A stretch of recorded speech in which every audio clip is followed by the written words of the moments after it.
क्या nature of the religious place का इसमें कुछ भी उल्लंघन नहीं किया जा रहा है। कोर्ट का ऑर्डर खाली उसको इम्प्लीमेंट किया जा रहा है। आप प्लीज़ आप लोग टीवी चैनल पर जब कोई चीज़ दिखा रहे हैं, मेरी आपसे गुजारिश है, रिक्वेस्ट है कि आप पूरे फैक्ट्स को बोलिए।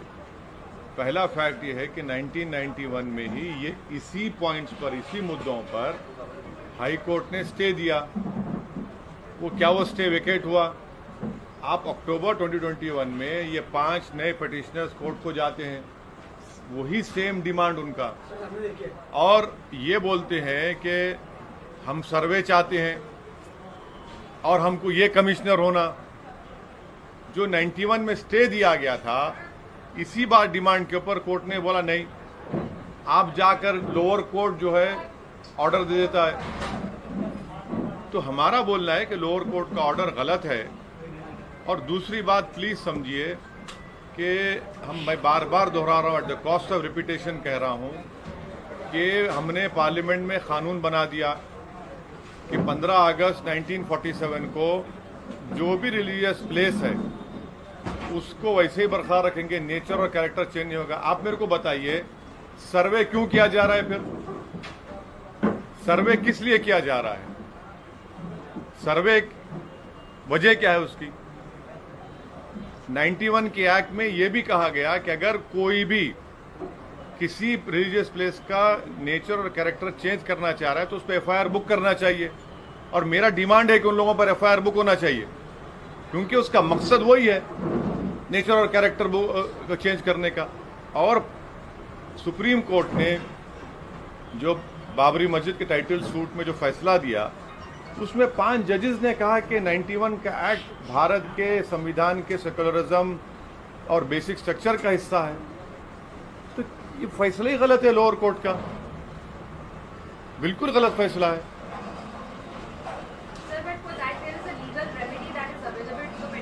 Yes, that is why the committee have rightfully gone to the Supreme Court, and the Supreme Court Chief Justice of India had referred this matter to Honorable Justice Chandrachud, and I am sure that the Supreme Court will hear what that side had to say. But as far as I am concerned, this is my opinion, my party's opinion, and also by doing such things, you are taking the country back to the era where we had faced bloodshed, communal riots, the era of late 1980s, pre-demolition and post-demolition. This is an issue which I had voiced my apprehension when the Babri Masjid judgment had come, civil judgment has come. I had said that my apprehensions are, you please look at the press conference of mine, that tomorrow everyone will say this is our Astha. This country cannot be run on the basis of Astha. This country has to be run on the basis of rule of law, the Constitution of India. Because your Astha, my Astha, then what will happen to the rule of law? What will happen to the Constitution of India? Sir, यहाँ पे गुजरात कांग्रेस का ये आक्षेप है कि मुस्लिम versus मुस्लिम candidate ऐसा हो रहा है, मुस्लिम इलाकों में मुस्लिम कैंडिडेट को खड़ा करके कहीं ना कहीं पोलराइजेशन किया जा रहा है। देखिए, राहुल गांधी कैसे हार गए? अमेठी राहुल गांधी हारे ना, मेरी वजह से हारे। अरे सुनो, आप यहाँ वहां की बात मत करो। आप वहां पर क्यों हार गए अमेठी को? मैं तो नहीं था वहां पर, अमेठी हार गए आप। आपके यहीं के एमएलए भाग गए बीजेपी में, मेरे से पूछ के गए। कर्नाटक में भाग गए बीजेपी में, राजस्थान में भाग गए, मध्य प्रदेश में तो सरकार गिर गई, कर्नाटक में सरकार गिर गई। आपकी वजह से बीजेपी सरकार कर्नाटक में बनी, मध्य प्रदेश में बनी। और एक बात सुनिए, 2018 में मध्य प्रदेश, राजस्थान, छत्तीसगढ़ का विधानसभा का चुनाव हुआ। आप तीनों स्टेट जीते ना कांग्रेस ने। और आप जब पार्लियामेंट का इलेक्शन होता है, आप सिर्फ एक लोकसभा जीतते। राजस्थान का मुख्यमंत्री का बेटा हार जाता, मैं लड़ा क्या वहां पर? ये आर्गुमेंट बिल्कुल गलत है। मैं भारत की लोकतंत्र में मुझे अख्तियार है कहीं भी इलेक्शन लड़ने का। आप क्या समझ रहे कि मुसलमान गुलाम है आपका? आपके मुसलमान को क्या यरगमाल बना के रखे, होस्टेज बना के रखे क्या आप? हम लड़ेंगे मुद्दों पर और उन पर छोड़ेंगे जनता के ऊपर, किसको वोट डाले ना डाले। आप मेरे खिलाफ नहीं लड़ते कि हैदराबाद में इलेक्शन लड़ते ना मेरे खिलाफ तो राहुल गांधी आके कैंपेन किए, 2-2 दिन गुजारे वहां पर। मैं क्या रोया क्या छोटे बच्चे की तरह, क्यों आए बोल के? है ये रोना छोड़ो, मम्मी डैडी का जमाना खत्म हो गया। अब एंटाइटलमेंट की पॉलिटिक्स नहीं चलने वाली है। आप राजनीति को एंटाइटलमेंट के नाम पे चलना चाहते कि हम फुला परिवार है। अरे भाई, तुम्हारा ये परिवार संघ परिवार से भी जरूरत नहीं है हमारे को। तो ये चीज है सर। जैसे कि चुनाव आता है तो हिजाब का मुद्दा लाती है, बीजेपी लाती है, हनुमान चालीसा लाती है, लाउड स्पीकर लाती है, अजान लाती है, तो बीजेपी जैसे मुद्दा लाती है, एमआईएम वैसे ही मैदान में आ जाती है। अब क्या बोलना चाहते हैं? मुद्दे का मतलब एक तरह से फायदा उठाते हैं या कांग्रेस कहीं ना कहीं दब जाती है। अरे कांग्रेस के एमएलए भाग गए तो मैं दबा रहा हूं क्या उनको? ज्ञानवापी मस्जिद के बारे में कांग्रेस क्यों नहीं मुंह खोलती? बोलो ना भाई, पार्लियामेंट का एक्ट है ना, छोड़ दो मुसलमान की मस्जिद तो छोड़ दो। आपको मुसलमान और उस मस्जिद से वास्ता नहीं है, मानता हूं मैं, पर कानून से तो वास्ता है ना तुमको।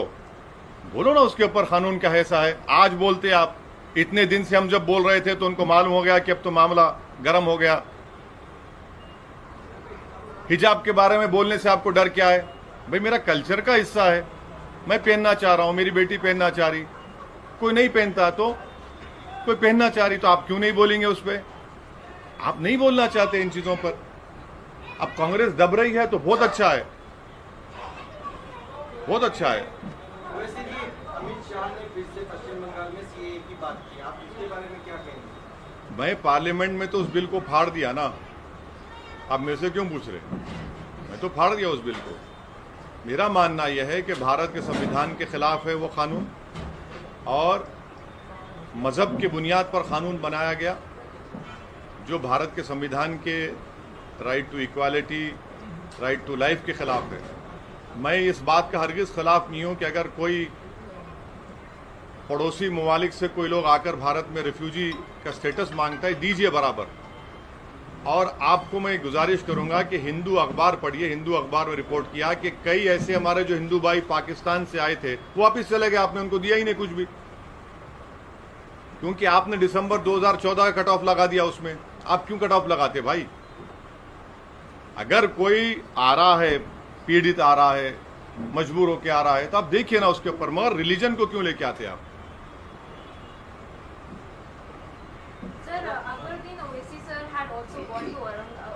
Madam, look, please understand. I understand your emotions. Mr. Akbaruddin Owaisi had gone to Aurangabad to lay a foundation stone for a school in which, irrespective of caste and religion, free education would be imparted to nearly, and once the building is completed, to nearly 800 to 1,000 students. That is why he went to Aurangabad. Now, unfortunately, you people have given a different color. But it is not No. I am asking you, isn't that a ASI protected monument or not? And doesn't ASI comes under Narendra Modi or not? So is he also committing something wrong?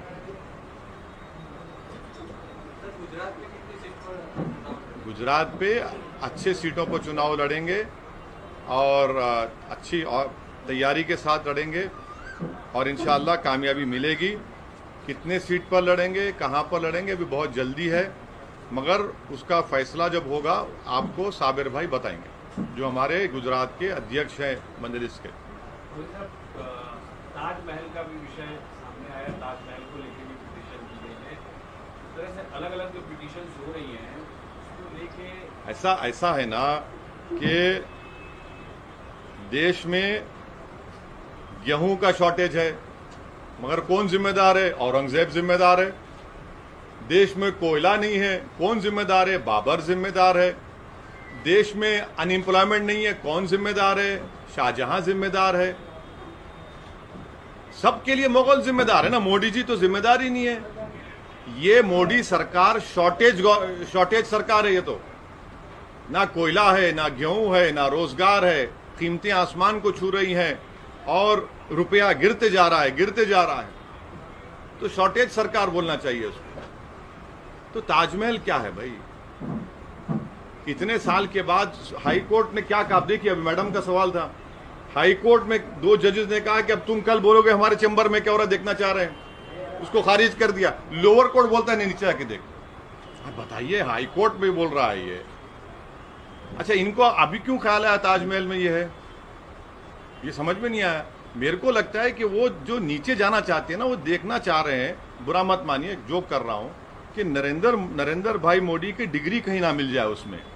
Entire political side degree जो नहीं मिलती है उसको देख रहे हैं शायद, कि भाई शायद वहां पर मिल जाए, वही लगता है। सर कल छापी जाने वाले हैं, कल छापी जाने वाले हैं, पब्लिक गैदरिंग करने हाँ, वाले हाँ, हैं। हाँ। क्या कुछ मुद्दे पे बात करने हैं? आइए ना, गरम भाषण होगा, आपको मुद्दा मिल जाएगा। आएंगे सर। हम जो बोलते हैं मुद्दा मिल जाएगा आपको। आइए फिर चलाइए, 6 PM 9 PM नेशनलिस्ट बैठे हैं टीवी पर। सर त्रिपुरा में फिर से एक बार बीजेपी ने सीएम बदल दिया है चुनाव से पहले। तो त्रिपुरा में इतने बड़े राइट्स हुए थे, वो कंट्रोल नहीं कर पाए बीजेपी, तो अब ये उनका इंटरनल डिसीजन है, उस पर मैं क्या बोल सकता हूँ।